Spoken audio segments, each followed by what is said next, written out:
Welcome to another in our series of Kehillat Israel podcasts. This is a recording of Rabbi Amy Bernstein's weekly Friday morning Torah study.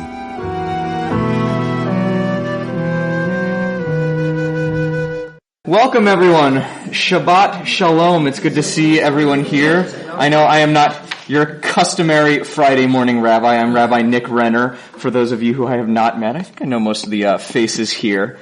And I am just filling in for Amy this morning in our Torah study. So I am thrilled to be joining you to learn a little bit.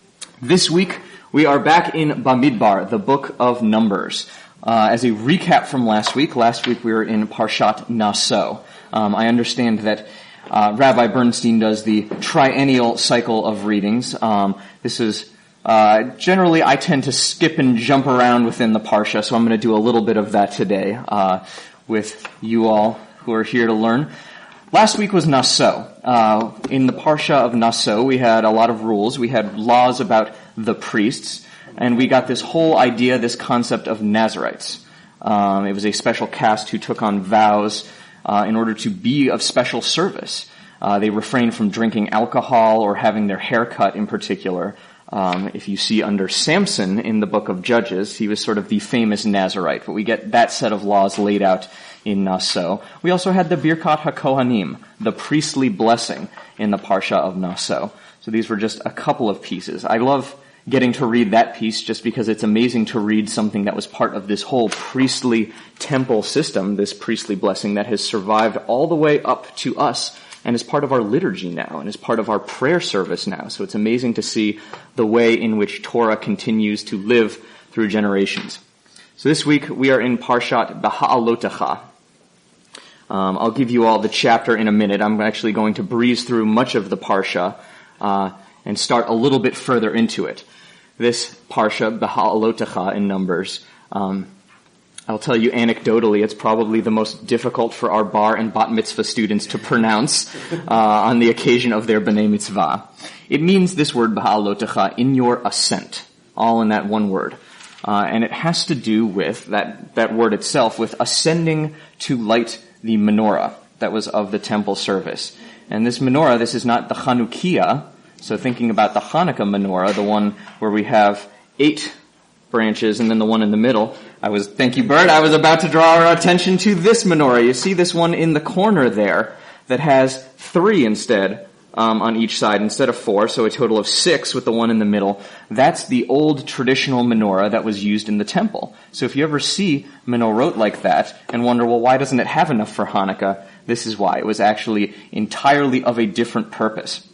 So Beha'alotecha, the name of this parsha, is all about ascending to light that very menorah.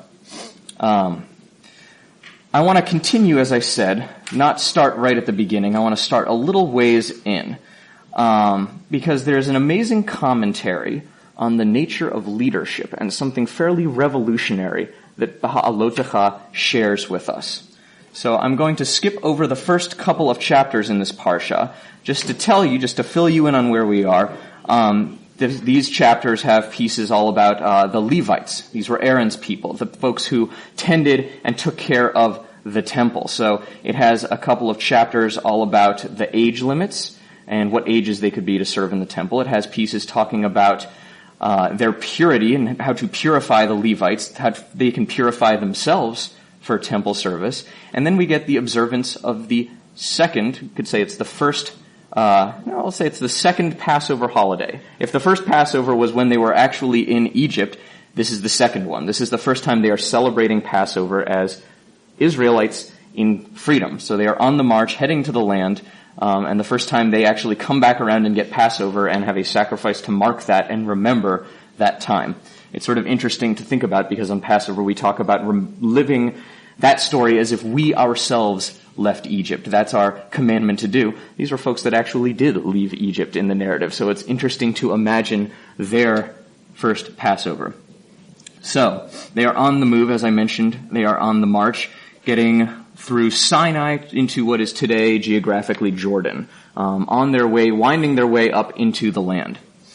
So, I want to get into this part about the quality of Israelite leadership. As I mentioned, this parsha has a really profound lesson about that.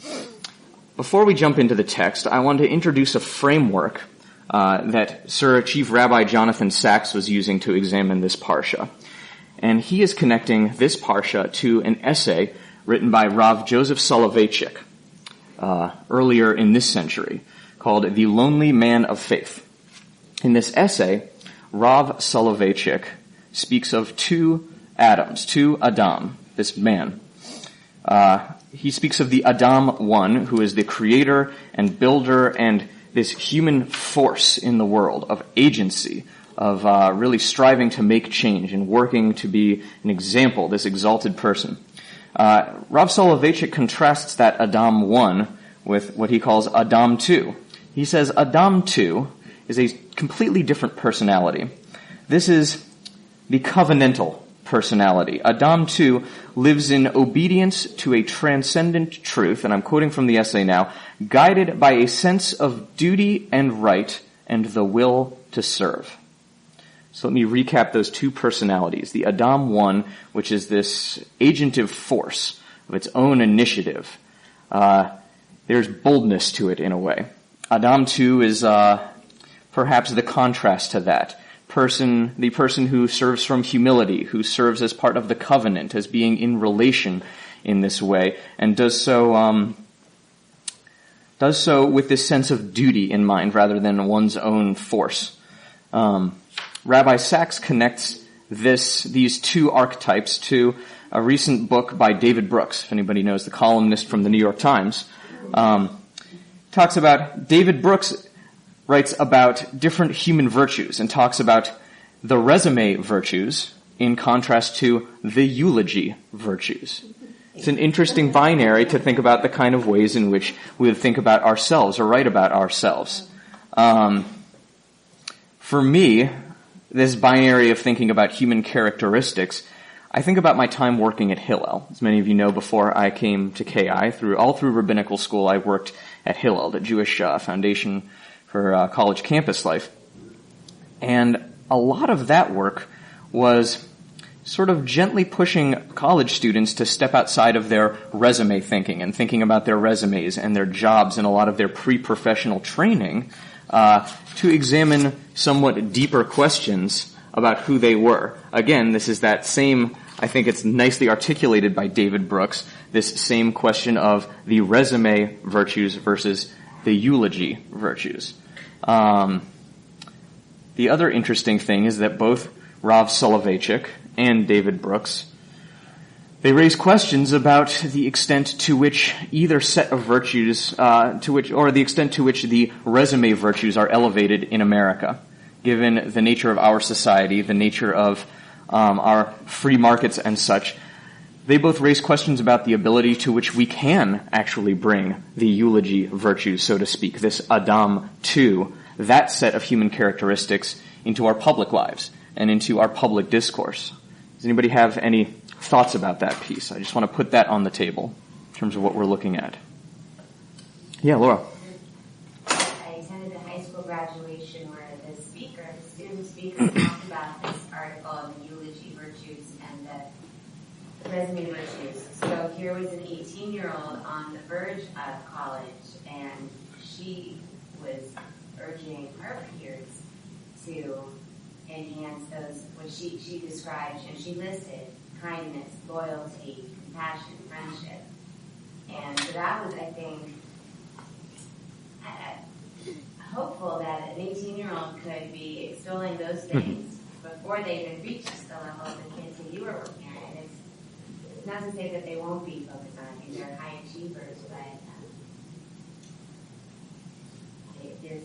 there's certainly, I think people will find, I've found professionally, that when I've been managed by people who have those eulogy virtues, I'm a happier worker, I'm more productive, I achieve more. Yeah. When I was thinking about retirement, during probably the last couple of years I worked, and I worked hard, and I was thinking about work a lot all the time. I went to several funerals. I attended several funerals, and at the funerals, there were grandchildren who spoke. And they talked about the most meaningful thing in their lives about their grandparents is they took them to soccer games and they were there for them and so forth. And so I thought, and that was just at the time my oldest grandson was about to be born. So I thought to myself, oh, I want to be I want to be the recipient of the eulogies of my grandchildren. And so it's really interesting the way you put it. I think there's an emphasis. I think there's an emphasis in elementary school, in some, at least the private schools and the Jewish schools, on teaching kids, the importance of being authentic and kind to people. I've seen that. It certainly wasn't anything that was brought up when I was coming up through school. The emphasis was on good grades, almost with no direction. Just get those grades and we'll see what you can do with it. So I think there's a change today. Sure. Where did you? Yeah, for those of us who work inside of commercial structures, these two things clash very often. And one is in a society where the eulogy virtues are in general not admired and in general not expressed, and particularly if one feels responsible for the financial well-being of one's family, one is very often put in a tremendous bind. I'm not talking about doing something incredibly immoral as opposed to not doing it. I'm not talking about that. I'm talking about making those choices which could very well result in less income and less support for the family and not as nice a school for the kids and whatever it is, and the eulogy virtues. And I think I can't speak for women because I'm not a woman, but I can speak for a lot of men that it is a very tough place to be, especially men who would like to live authentically, practice what they preach, as it were, to be who they tell their children to be.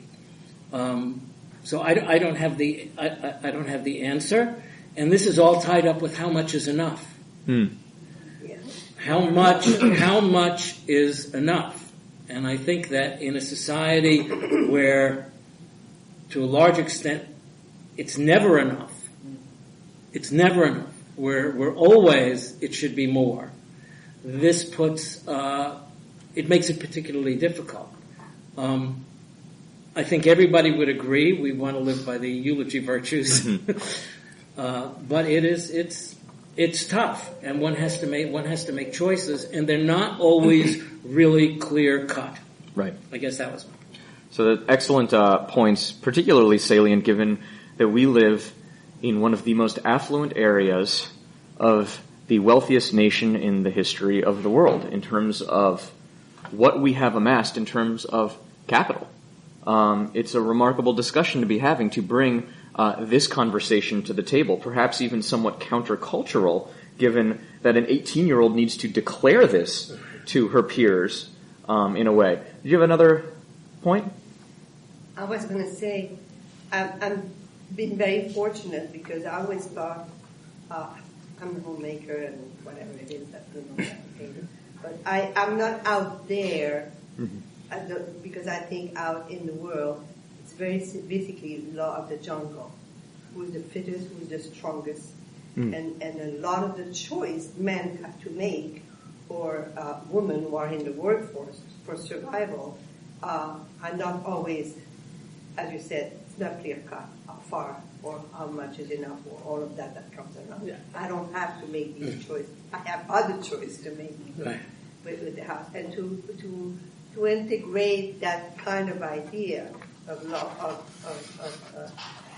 what the two laws that you were talking about is to integrate, because after all, I find that women who are staying in the house are the ones who have tremendous power with the children, especially the beginning when they start going to school, and the kind of character that they will have is something that is I think it's heavy to carry, even by myself, I would say, as a woman. The survival choices are easy. If it's survival. If it's medicine for the kids, that's a pretty easy choice. The real problem is when it's not that. When it's a lot more subtle and a lot more different. And then, to what extent does one speak up, again as a male, in those situations? So, excellent questions, and I appreciate your bringing in this piece about who it is who teaches these virtues. The basic character of a child, which is the first 7 years, I think, is a very important time where you find a basic character that he will have to use the rest of his life. Sure. Because that's what I'm talking about. Let's get one more comment, and then I want to get us into the text and start seeing what Bamidbar has to say about this conversation. Yeah. I had a little different experience. I worked for 30 years in the aerospace industry, all male. And the managers, the CEOs, the division managers who were the most successful had the virtues of the eulogy virtues. In other words, they understood the needs of their people. They were respectful, and if there was a eulogy about them, it would be both. They would talk about their success, their resume success, but also the reason they were successful resume-wise is because they work with people very well. So I think you can have both. An interesting point too. Did you have something you want to add, or should we? No, go ahead. All right. Well, and don't worry. We're not going to depart from this question today. This will continue with us. So we're going to jump into Beha'aloteha at this point. We are in chapter 11 of the book of Numbers.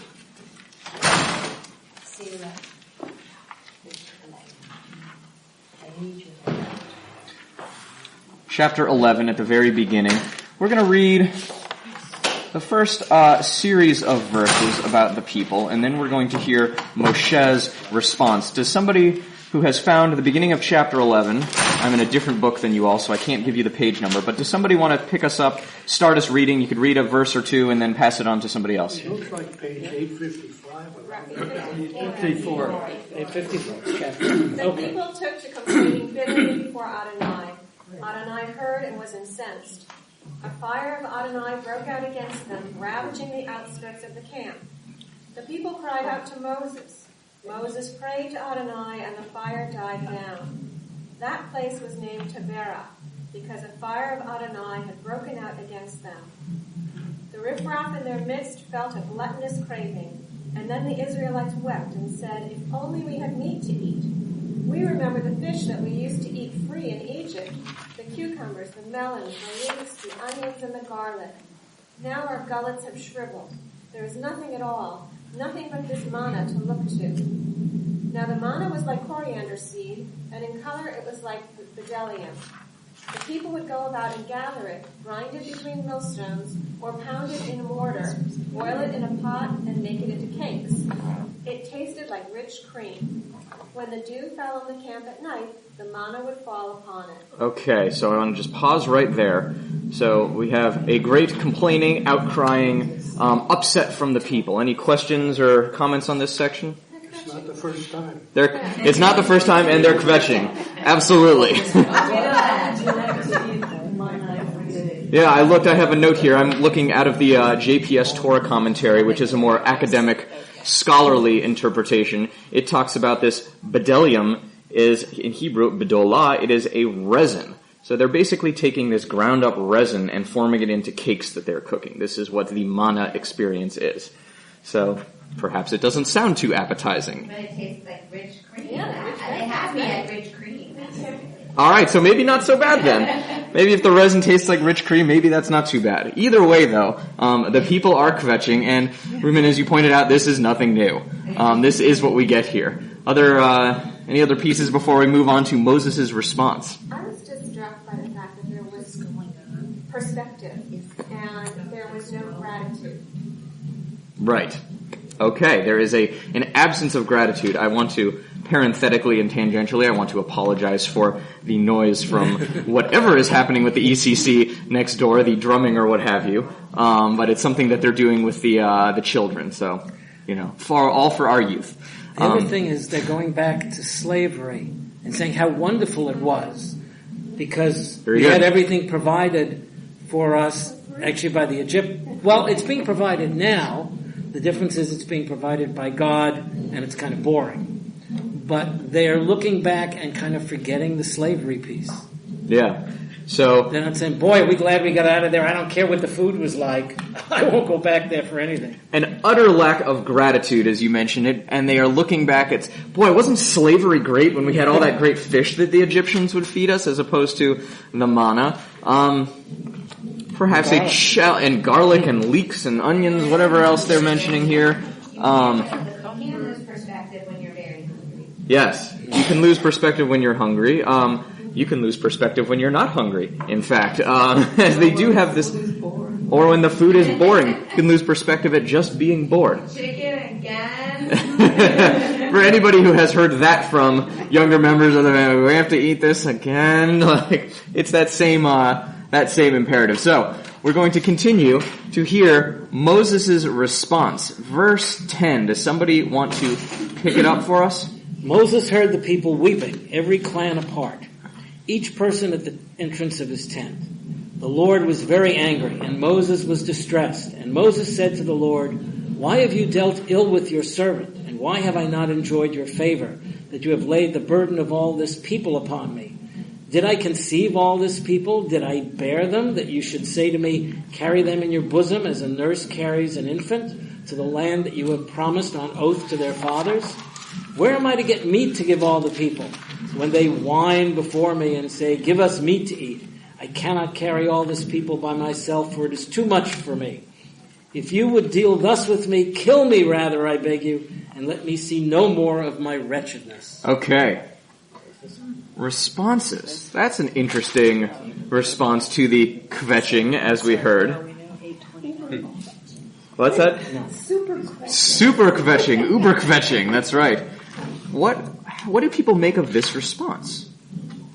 That Moses says, I cannot carry this by myself. This is too much for me. I would rather die than see more of my own wretchedness here. His wretchedness in response to the kvetching. He thinks it's his fault. He thinks it's his fault. Absolutely. It brings the worst in him. We do that with our children. When they don't listen, it brings the worst in them. We have a response, and we feel responsible. And he feels he has to fix this. Okay. He feels his weakness. Yeah. Yeah. Exactly. He says, I didn't make these people. What are you giving me all this stuff for?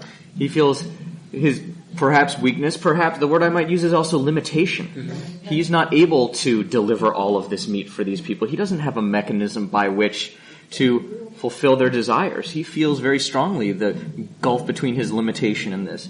Now, does this sound like the same leader that we had before in Egypt, who stood tall to Pharaoh, "Let my people go," that dramatic moment? Does this sound like the same leader who destroys the tablets of the Israelites at Sinai? Not at all, but I think that you can also go through an evolution if you've had to be so strong and brave, and then reality sets in, and I think it's really wearing on somebody. He also doesn't have the strength like he had before. Say more.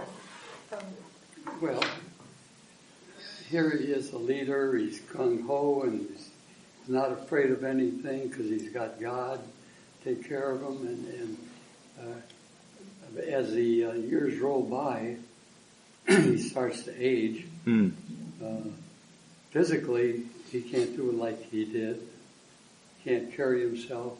Emotionally, he's starting with all the burden of all these people. That's where kvetching comes from, in our culture. It's so overbearing. He should have stuck with more advice from Yitro. I was also struck by verse 10. Okay.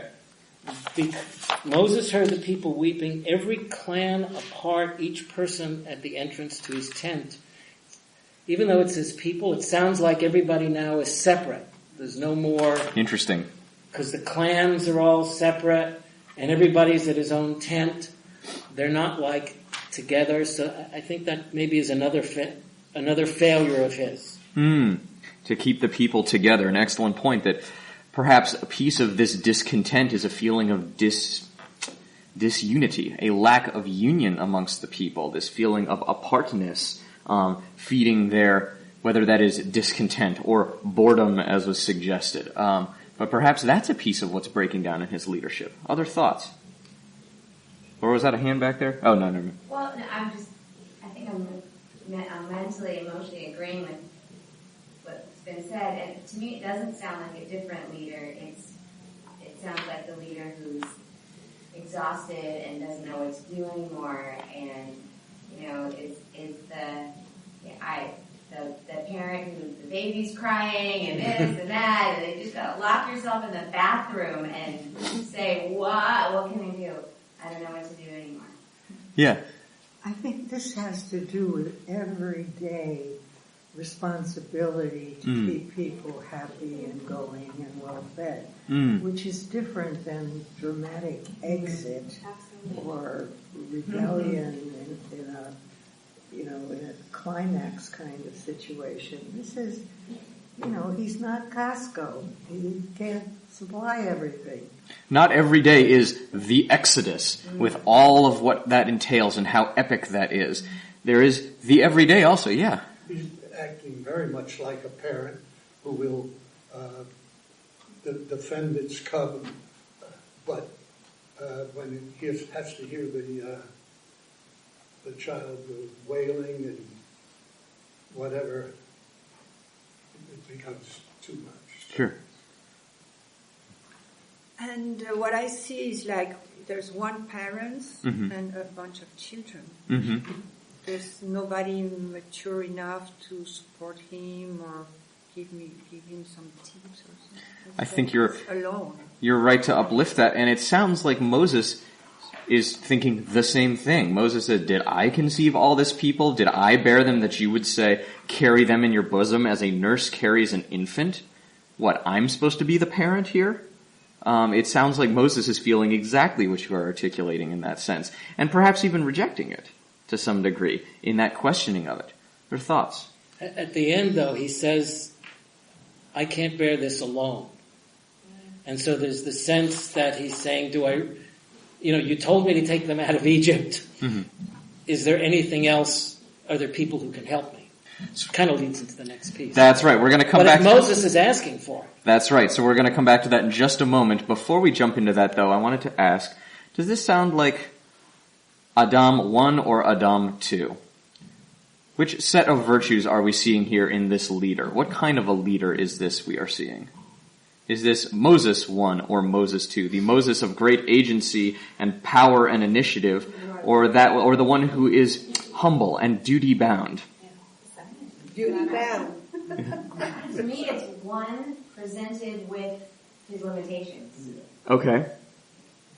He's used to being able to make things happen, and now everybody's miserable, and he can't do anything about it, and that is misery to him. Yeah. I think both Moses 1 and Moses 2 are like, in a moment of overwhelm. You don't want either one of them. You want Moses number 3. They're overwhelmed, both of them, because she said, the first one is not able to act anymore, doesn't know what to do anymore, and the second one who feels that she's got the responsibility for the whole thing, cannot deal with it anymore. So it's, for me, the weight is heavy. Yeah. It can become way too heavy. Yeah. It's not in technicolor anymore.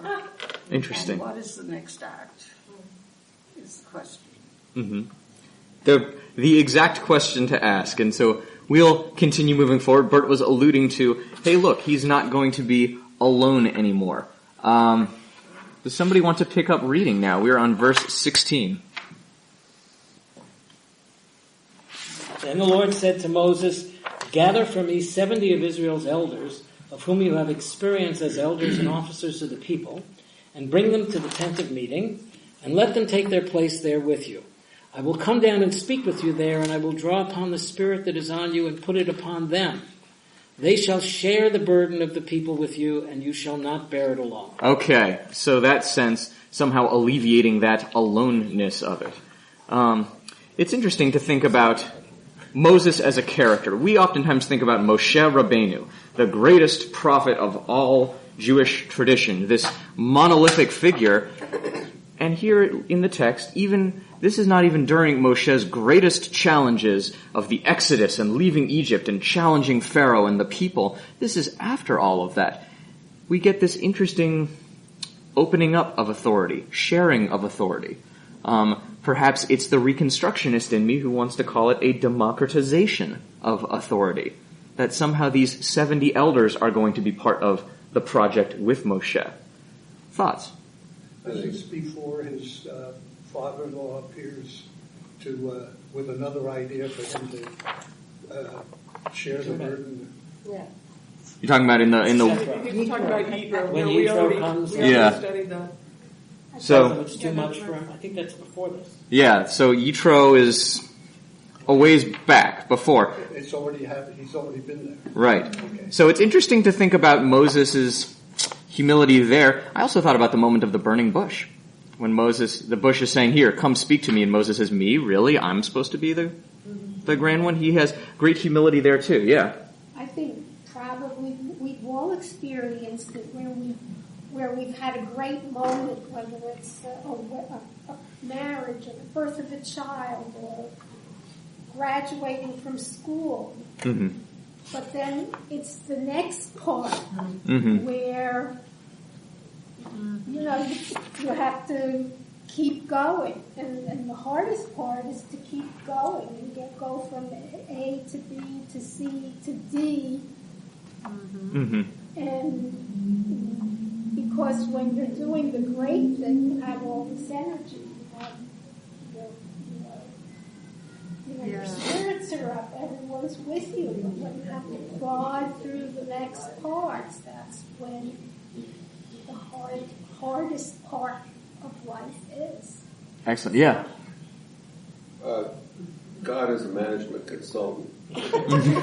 He says, look, pick the best people from each of the clans, bring them together, share the responsibility, delegate authority. You can't do it alone. This is how you organize. God is management consultant. I like it. I like that turn of phrase. Other thoughts about this particular turn we have here? This is a precursor kind of to what later happens in Rabbinic Judaism when authority gets spread out. Even religious authority gets spread out amongst many other rabbis. And I wonder if we assume maybe this was certainly redacted at a much later time, not in the Talmudic times, but if that wasn't a consideration that all the authority, everything isn't just in Moses, but that other people, and in particular Moses' successors, have authority.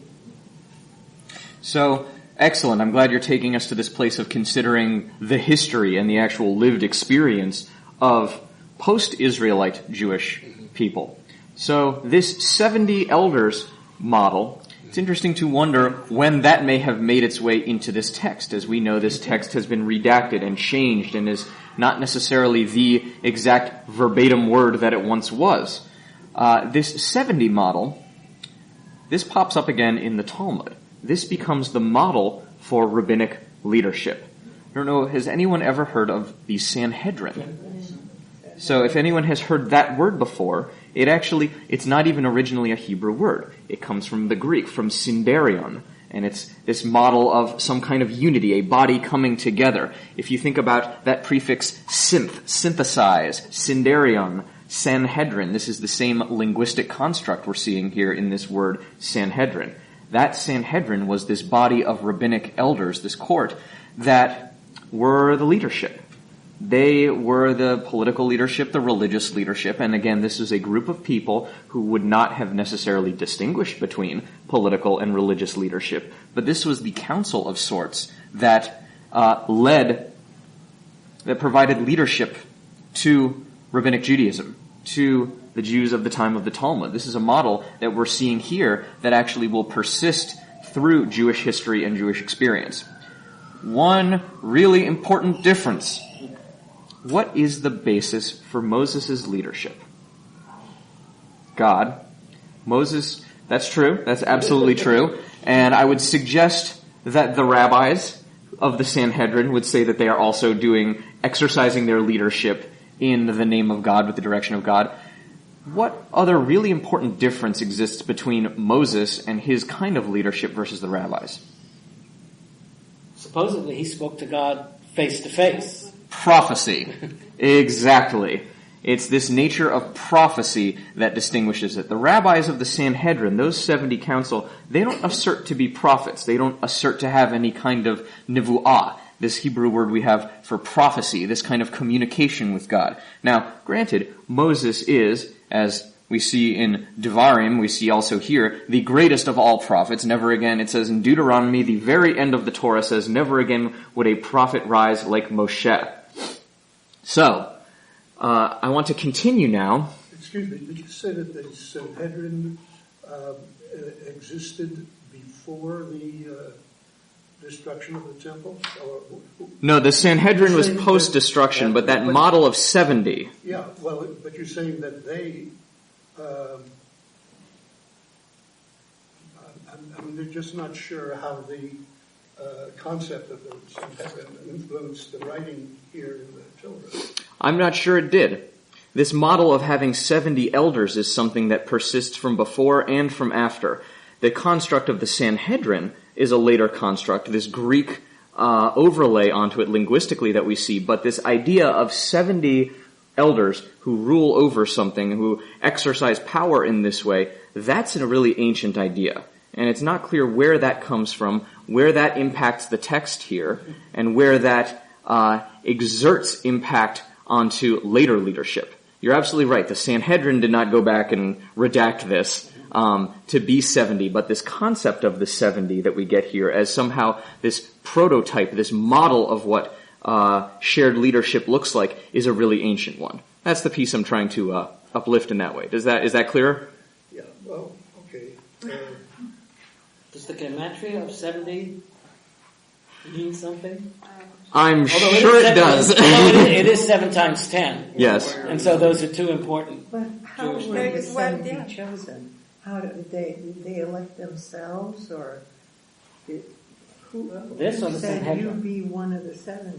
Excellent question. The Sanhedrin and its leadership was, let me put it like this. Their ideal was that this is part of this whole rabbinic project that descends from the line of Moses. It comes from this whole thing. The rabbis are very eager to paint themselves into this picture and into this story.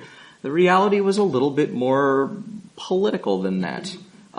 We see rabbinic dynasties in the Talmud. We see the father and then the grandfather and the great-grandfather. We see these dynasties of power that exert themselves through time and through space, through the different eras of the Talmud. So there are politics too, is what I would say. It's an interesting combination. Here, the 70, as it mentions, are God talking about picking the 70. Gather 70 of Israel's elders who have experience as elders and officers of the people. Here it sounds a lot more like a meritocracy. Like that experience is what is guiding it, is what is driving it. And then Moses gets to pick, so that people see. And there's this piece of, I don't know if you want to call it nepotism, but it is Moses getting to pick who exactly he thinks are the most experienced in that way. It's an interesting combination of models. Yeah. And like he was saying, it's 7 times 10, and 7 is kind of the number for spirituality, which is one of Shabbat, the Sheva, Ana, yes. and the 10 is the leader. Mm-hmm. So perfect combination, balanced of both. Beautiful. There are beautiful ways of drawing what that means. This 7, this 10, these are hugely important numbers within the Jewish spiritual and religious consciousness and life. And so to have a synthesis for our Sindarion, our Sanhedrin of those concepts, I think enacts and manifests a lot of the spiritual resonance that we talk about in these numbers. Yeah. It's also interesting that you brought up the 7 menorah. 7 branches. But you said 3 and 3 with the middle kind of shamash, almost like Moses being the leader that is choosing his representatives. So now we're back to, that's a beautiful drash. I didn't even think about that when I was going over some of this, but now we're back to this word of our Parashat, Beha'aloteha, in your ascent. So here we have a manifestation in the people, in their leadership, their representative leadership of what that ascent means. Beha'alotecha, in your rising, in your ascent. Well, here's the ascent of the 70, of that 7-branched menorah, perhaps with Moshe at the middle. Beautiful drash, I love it. But this is definitely an anti-priestly concept. The people who are writing this, you're saying, before the temple problems, you'd think that they'd be afraid to introduce something other than, because the priests were ruling at the time, weren't they? So let's keep in mind, again, who it is who's doing this writing and where were the locuses of power in this structure. The priestly caste, and where we are even in this whole story. We're in Beha'alotecha, right after Naso. We've just seen a whole bunch of priestly rules and injunctions and statutes and special laws. We just saw all of this piece about purifying the Levites for their temple service. Suddenly, this is quite something. Suddenly, we get the election of these 70 elders, these sages of the people. That's a very interesting piece to rise up right in the middle of all of these rules about the priests and their statutes and their practices. Sometimes we see in the text these glimmering counterbalances and counterbalances of power. To think about what are the politics here? Who is in authority? What kind of authority is it? These are all really central questions to ask. The fact that we're getting some kind of a counterbalance here, a real shift away from the Levitical, this system of all of the Levites and all of their trappings, this is a remarkable shift here. Thoughts about that? Throw a bone to something on the other side. Make sure they see their experience and included and held up next to the others. We talk about this system of government that we enjoy in this country of checks and balances. Here it seems like some kind of leadership is balancing out the priestly leadership. I want to continue real quickly. If somebody would read from verse 27. Actually, no, from 26. I have a question before that. Yeah, go ahead. Moses could have picked the priests and didn't. Some of it he could have picked. Some of it was also who you descended from, because some of it, think about Aaron and his sons. Some of it was by descent. Right, but it doesn't say here at all. It just says pick elders. I see what you're saying. Yes. So that's an interesting... It absolutely doesn't say it. It doesn't forbid it. Yeah. But if the priests had all the power in putting this together, one would think that Moses would have then said, well, pick 70 priests. Sure, absolutely, which he did not. He expressly did not. I want to read, can somebody pick us up from verse 26? We're going to see something interesting with these leaders. Go ahead. Two of the representatives, one named Eldad and the other Medad, had remained in camp. Yet the Spirit rested upon them. They were among those recorded, but they had not gone out to the tent. And they spoke in ecstasy in the camp. And the assistants ran out and told Moses, saying, Eldad and Medad are acting the prophet in the camp. And Joshua, son of Nun, Moses' attendant from his youth, spoke up and said, My Lord Moses, restrain them. But Moses said to him, Are you wrought up on my account? With all that Adonai's people were prophets, that Adonai put the divine spirit upon them. Moses then re-entered the camp together with the elders of Israel. Okay. Isn't that something? So, it sounds like these 70 who Moses is selecting somehow get infected with, they catch a case of the nevuah, they catch a case of the prophecy somehow. Not only does it infect them, does it enter into them, but that's okay. They are suddenly allowed to speak in whatever ecstasy this is, to speak prophecy, and somehow that's okay. Some assistant, my translation says a youth, some na'ar, sees this going on, and runs over and says, "Oh my gosh, these two guys, they're acting like prophets in the middle of this. 2 of the 70 representatives of that 70, they're suddenly ascending to be prophets themselves." Furthermore, Yoshua ben Nun, Joshua, son of Nun. Who is Joshua for us? Just a reminder. He becomes the successor to Moses. He becomes the successor to Moses. Where do we see him earlier in Exodus? It's one of the 12 that thinks the land is good. That's right. He's one. He spied out. He's one of the spies. The very beginning of where he comes in is actually in that incident. You remember the episode with Amalek, where Amalek attacks the tribe of Israel from behind. It's this sort of war crime thing, attacking all of the weak and infirm.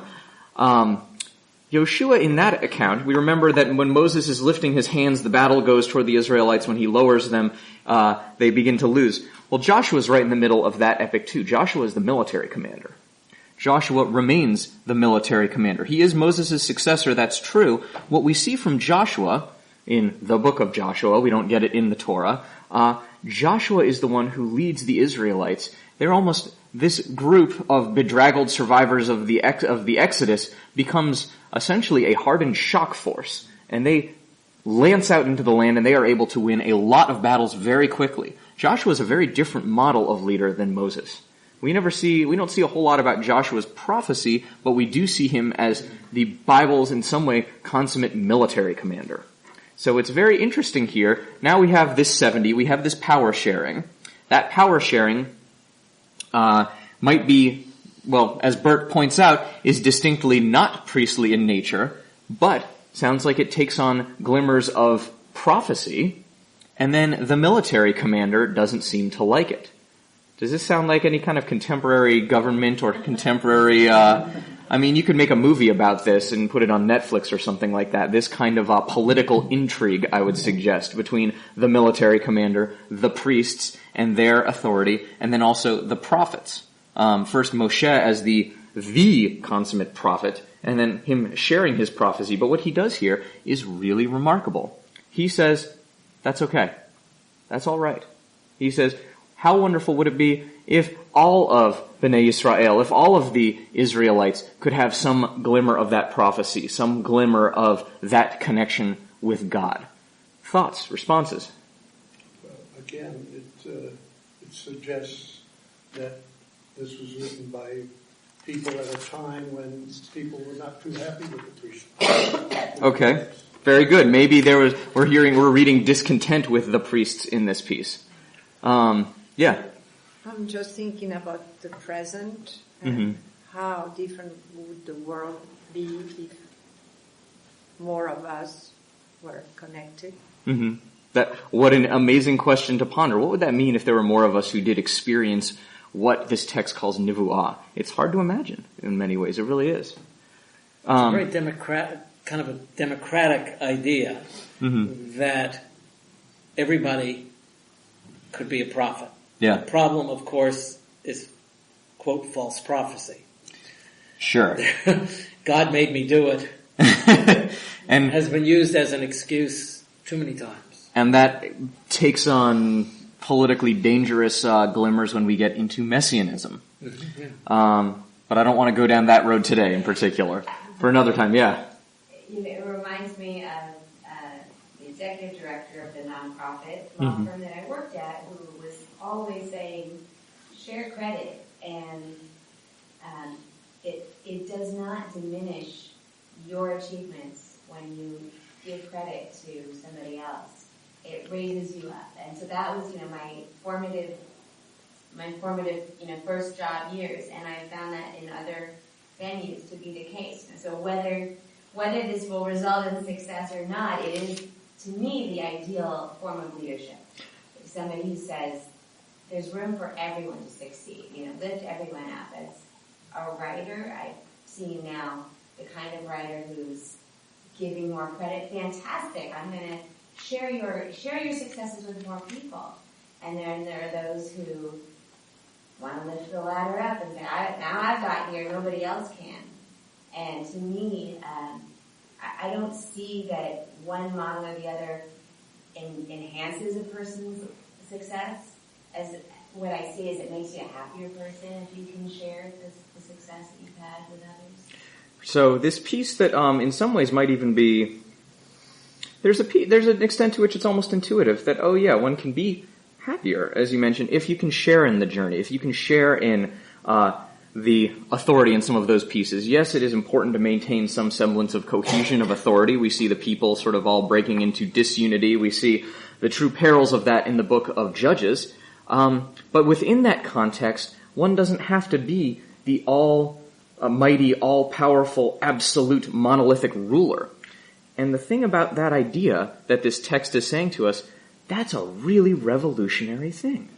In the ancient world, leadership was all about who was the most powerful and building great statues and monuments. Think about all of these ancient building projects we see from the ancient Egyptians, extolling the virtues of this pharaoh or that pharaoh. There isn't humility in building a sphinx to your honor. That's not about sharing the glory and the authority with other people. What we're seeing here is a really revolutionary idea about what authority can mean, and that you can share authority without it being diminished. That authority is not necessarily a zero-sum quantity. This is not a concept that we get from other cultures in the ancient world. So what the Torah is saying here is actually fairly revolutionary. It might be something that we in our lives have experienced, and now we can give voice to and articulate, but it's something that's kind of remarkable in its context. I want to wrap up by coming back to this idea of Moses 1 and Moses 2. A couple of folks really said it that, okay, well, Moses 2 here, the really humble leader who's willing to share authority and be called into service and work out of a sense of duty, that person is evoked by the struggles, by the difficulties of the people, by all of the complaining. It's from Moses' depth. We experience his humility. He talks about being pain, feeling real anguish at the people complaining and pushing him. He doesn't rush out to say, no, it's not my problem. He doesn't run out to say, I am the great Moses and I'm going to stick Joshua over here, the military commander, on all of you, and I'm going to forcibly make this right. He feels this anguish, and it changes him. It shifts him from the Moses 1 of the great leader who will come down and smash the tablets, who will go and tell Pharaoh, let my people go, and lead them across the sea, with the sea on both sides of him. It's not that leader. That leader gets transformed through this struggle. He gets transformed into somebody who has greater humility, who listens in a different way, who is willing to share power with these 70 elders, who is willing to say, wow, if they're also experiencing prophecy, what a blessing. That's great, that all of you should be able to experience blessing. So that hardship that he experiences, it is painful and it is part of his tribulation, but it shifts him from this Moses 1 to Moses 2. And perhaps it makes him Moses 3, we'll explore in this. A Moses that is willing to exert his authority, to stand tall with the people, but to do so from humility. In the Talmud, Rabbi Yochanan says that where you find the greatness of HaKadosh Baruch Hu, the Blessed Holy One, that's where you find the humility of HaKadosh Baruch Hu. There is an idea there that greatness is intrinsically tied to humility. We're seeing this with Moses in that way. There's this idea called, if anybody has heard of this concept called Tzimtzum, we get this from the Kabbalists, this idea that for God to make creation, to make life, to create the world and all of these things, God actually had to pull back a little bit, to retract God's self. God had to exercise a little bit of humility in this sense. So here in this really ancient text, we're seeing a model for humility, for selflessness within leadership, which is, as I mentioned, a really remarkable concept and pretty atypical for its time and for its context. So what I want to offer you all today, that this is almost a paradox, this idea that one can achieve greatness through humility, through smallness. It's a paradoxical concept, it really is. But I would encourage all of us to dwell with this paradox over the coming week, how it is that we can actually experience and exercise greater humility and greater gentility, greater sensitivity in our relationships, in our lives, in the way in which we are all leaders in our context, and actually how that might make us greater at who we are in our families, in our community, and in our own lives. So to sit with this paradox of humility and greatness this week. So with that, I want to wish you all a Shabbat Shalom. You've been listening to Rabbi Amy Bernstein's Friday morning Torah study from Kehillat Israel in Pacific Palisades, California. For more information, go to our website, www.ourki.org.